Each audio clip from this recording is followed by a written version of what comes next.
Hello everyone. I hope you can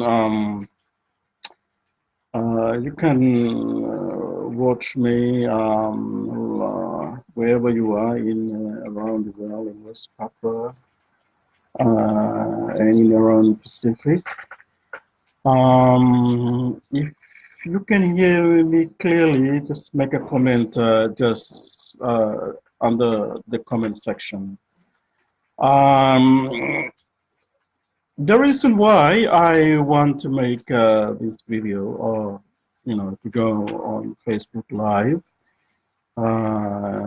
is because I was actually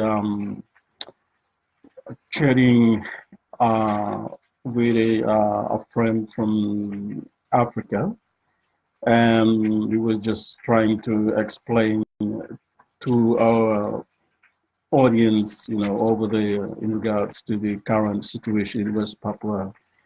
And unfortunately, we got cut off. So it's just basically the continuation of what I actually said earlier on. So um, if you can just see the comments that I've written about.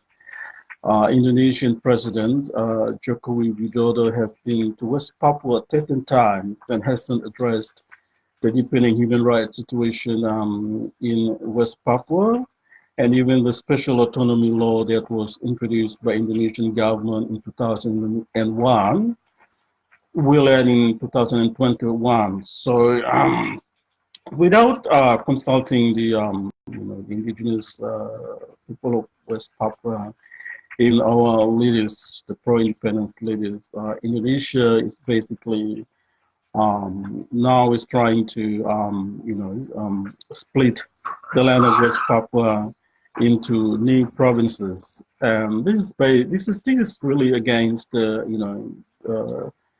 will of West Papuan people. Without even consulting us, and we have our local legislative assembly in West Papua, like for example the governor of West Papua, and they need to consult with him first. Like we have the province of West Papua and Papua right now currently, and we have the two governors.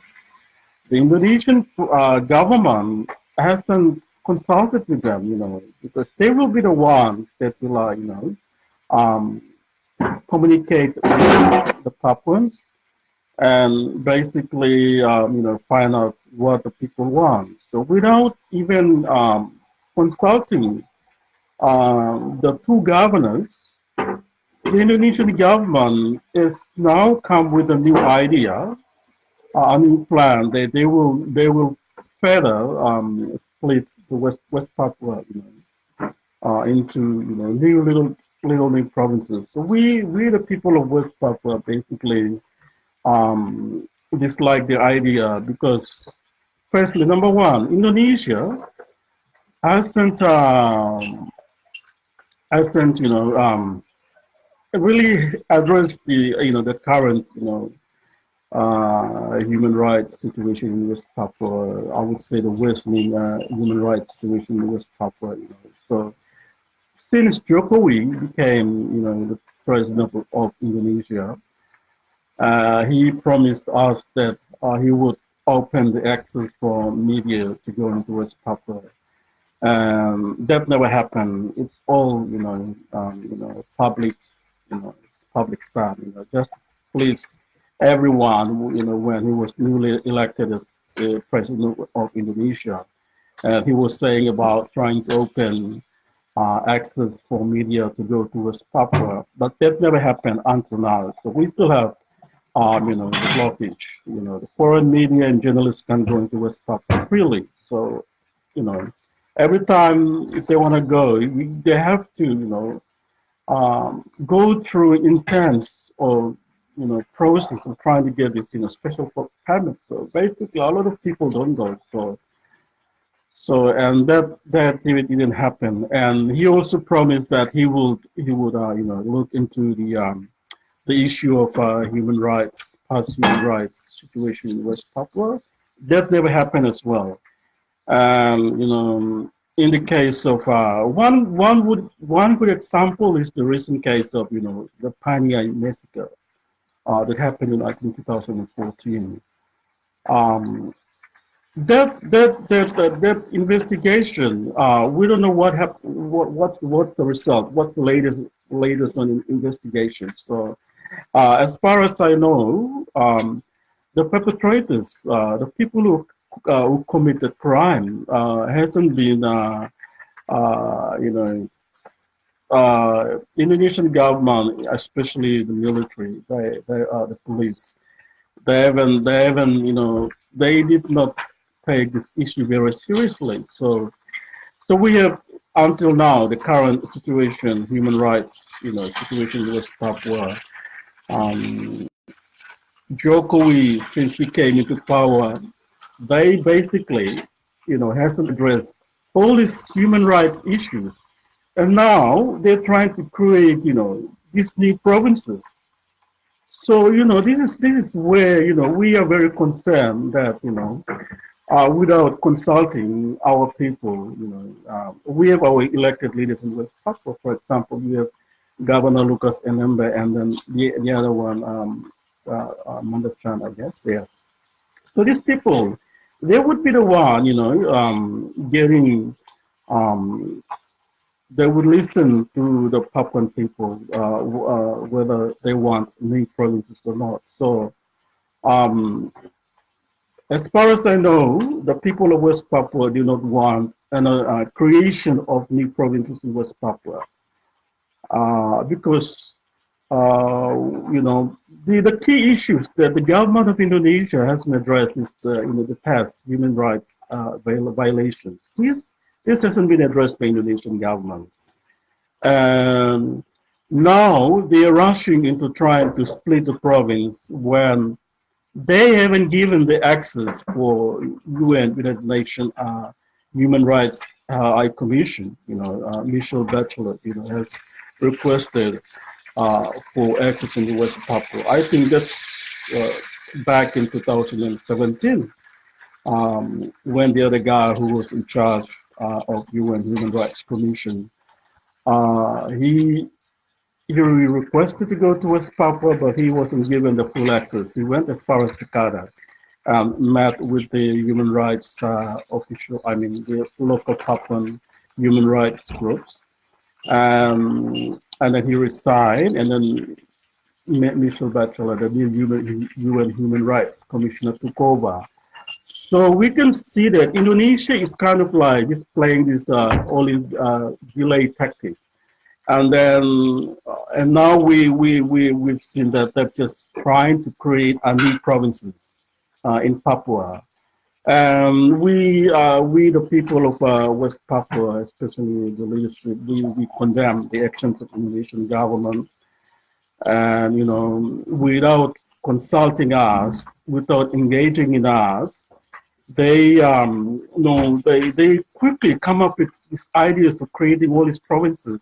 This is not right. We the people of West Papua, we need to be engaged in future dealing. Something that that will involve our life, our future, and we feel that we are being again left out. It's just similar to the 1969 Act of Free Choice. Without consulting the West Papuans, the Indonesian, and the Dutch and the Americans, they decide on the future of West Papua. It's just the similar scenario situation we are seeing now in West Papua. Without consulting the leaders of West Papua, we have the governors there, Enembe and the other one, Mandachan, and also the pro-independence leaders. They never, engaged or invited us to, talk about, the future. Now, the idea of creating another province, we totally condemn the actions of Indonesian military. I mean, Indonesian government. So, as far as we know, it won't benefit the people of West Papua, and it will further isolate the issue of West Papua. Basically, the reason why they want to create these new provinces is to, just to just to push away or try to hide the um, the deep-rooted conflict that is currently in West Papua. So recently we see that we saw Indonesian president came to Papua. He came to Jayapura, and then he went to Manokwari, and he made a big show. He make a big show coming over saying that he will develop Papua, and then he make a grand entry. Everyone welcome him with all these traditional dances, and then he opened the bridge in West Papua. I mean, in Jayapura, and then yeah. So we want to tell Indonesian government that the people of West Papua do not need the bridge. We do not need all these the developments that you're trying to do with West Papua. You have not addressed the root cause of problem in West Papua, which is our political history. You haven't addressed that. We need to fix that before you talk about developments. Also, we are concerned with the plight of thousands of displaced Papuans, especially up in the highlands in Duga Regency.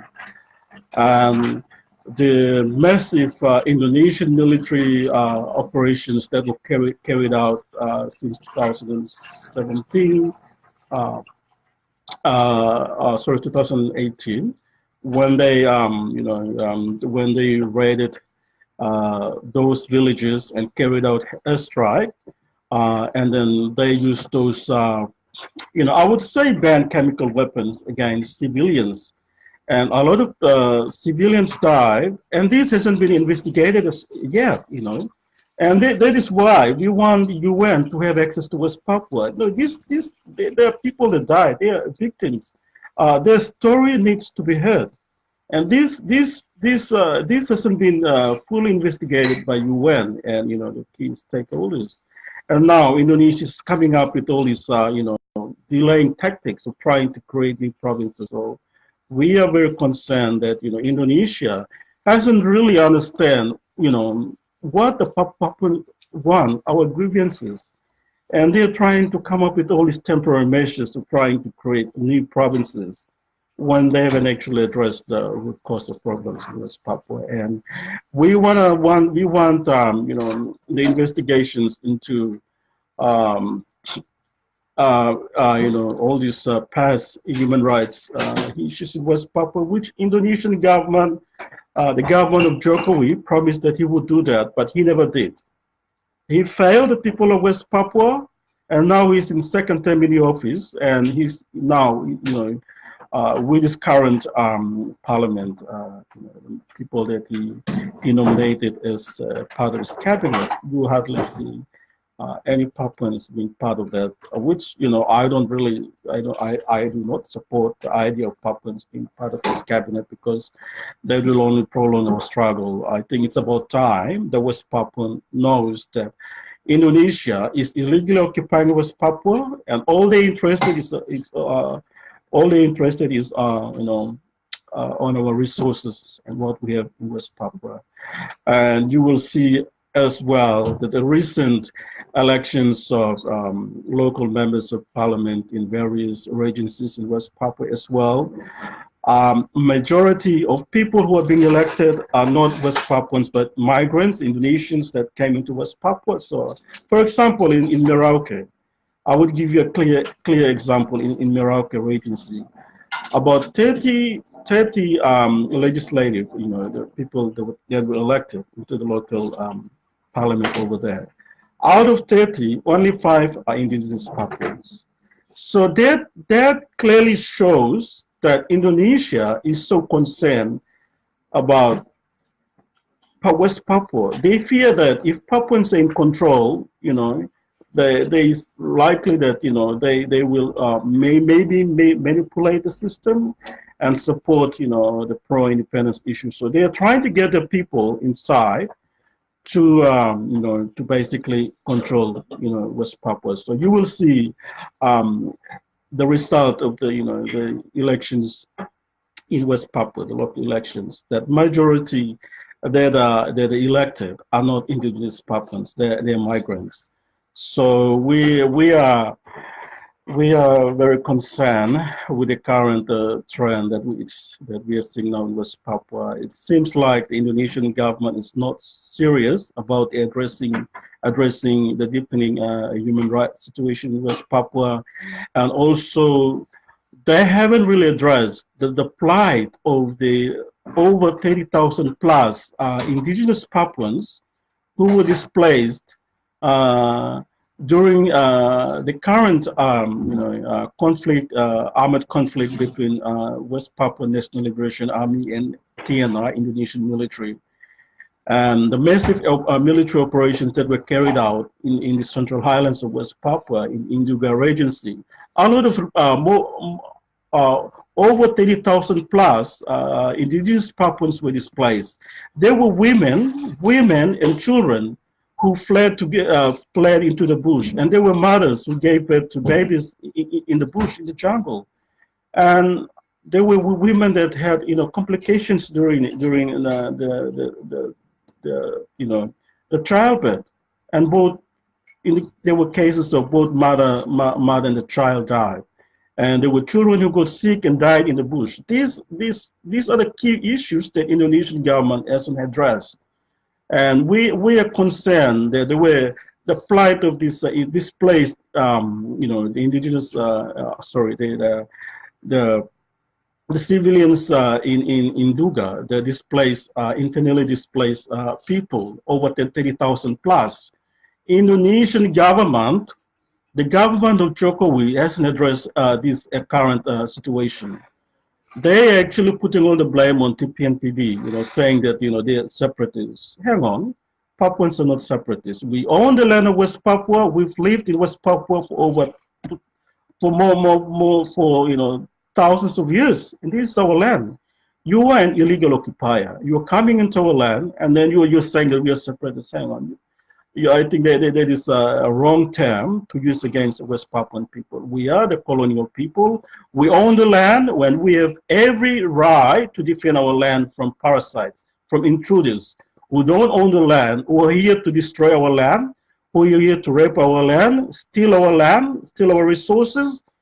And that's how Indonesia, that's the character of Indonesia.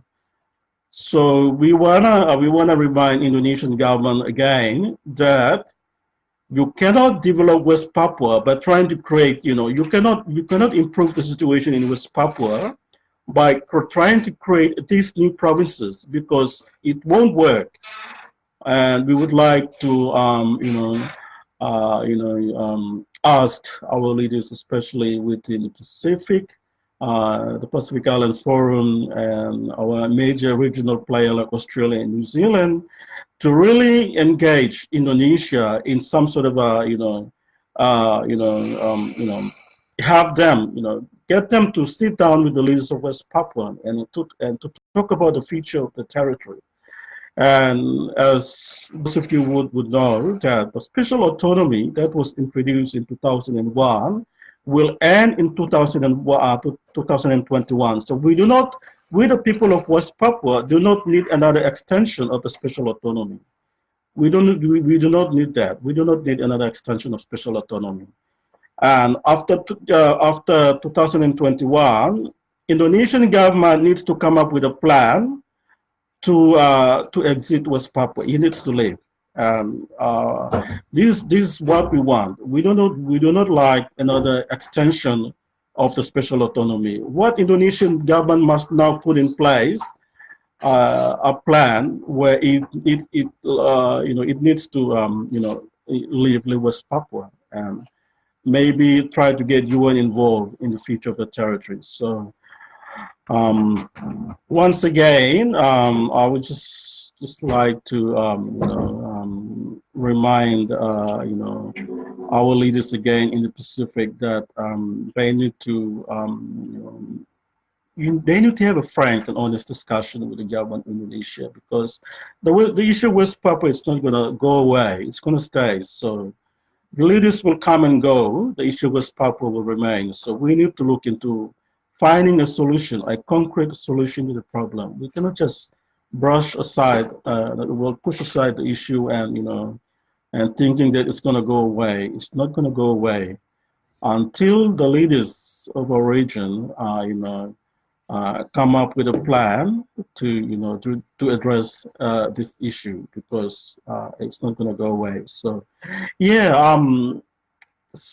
I don't normally make Facebook Live on Facebook, but just because today I was participating together with others on a Facebook Live chat with a friend from Africa, and he was trying to ask how the African Union, nations can, help in the situation in West Papua, and also to, let the audience over there in regards to the current the problems that, the Black people, the Melanesian Pacific people of West Papua are going through. So, and that's why, that's actually the continuation of what I said earlier on, and then we kind of like got cut off, and he wasn't able to come back. So that's the message that I was trying to say earlier on um, the current situation in West Papua. We've just now seen that Indonesian government is basically trying to create new provinces without consulting the people of West Papua, and that is very dangerous. When you're trying to do things without consulting, the locals or the indigenous people of West Papua, you're gonna bump. You're not gonna get. It's not gonna be fruitful. And we feel that to me personally, I think the government of Indonesia has has has no solution to the current situation, the current problems. They have no solution, no idea of how they're going to address the problem.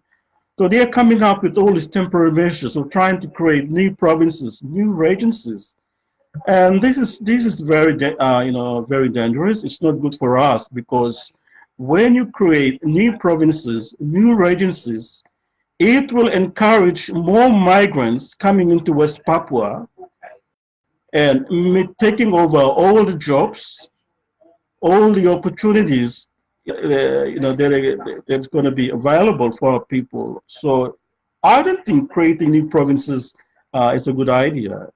And we condemn the actions of Indonesian government. I think they need to really sit down. They need to really sit down and have a genuine and honest discussion with the leaders of West Papua.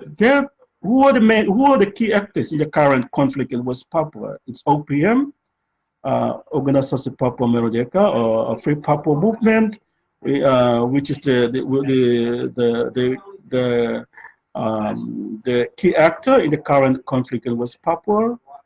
Get the key leaders of OPM as the mother organization that represent the entire struggle in West Papua. Get them together, and we really need to sit down and discuss, the future of the territory. Indonesian government cannot go blindly creating provinces and thinking that this is the solution to the problem. No, that's not the solution. And also, we would like to also remind Indonesian government that they need to act quickly on the request of United Nations, UN, who are still waiting for the opportunity to visit West Papua. Indonesian government is, as we can see now, Indonesian government is playing a delay tactic by trying to create these new provinces. They think that will, ease the tension in West Papua. So unfortunately, yeah, that's not the case. So once again, yeah, this is basically just follow up to the our earlier Facebook live chat with a friend from Africa, and he was trying to find out how African Union, the countries from Africa, would help the people of West Papua. So we would like also to, appeal to our leaders in our region, the Pacific Island Forum, to really take the matter very seriously, because, the lives of West Papuan people are at great danger.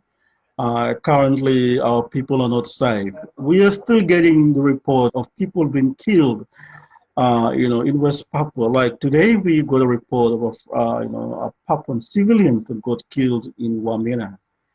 And these are the incidents that are happening on a daily basis. And it seems like the recent visit of Jokowi to West Papua, and then coming and making a grand entry into West Papua, opening all these bridges, and then there is still people being killed in West Papua. So you try to really question whether Indonesian government is really serious about addressing the problem in West Papua. And right now in West Papua, we have an armed conflict going on right now in West Papua between TPNPB, or the West Papua National Liberation Army, and TNI, Indonesian military. And Indonesian military is sending massive military, backup, trying to ease the situation in West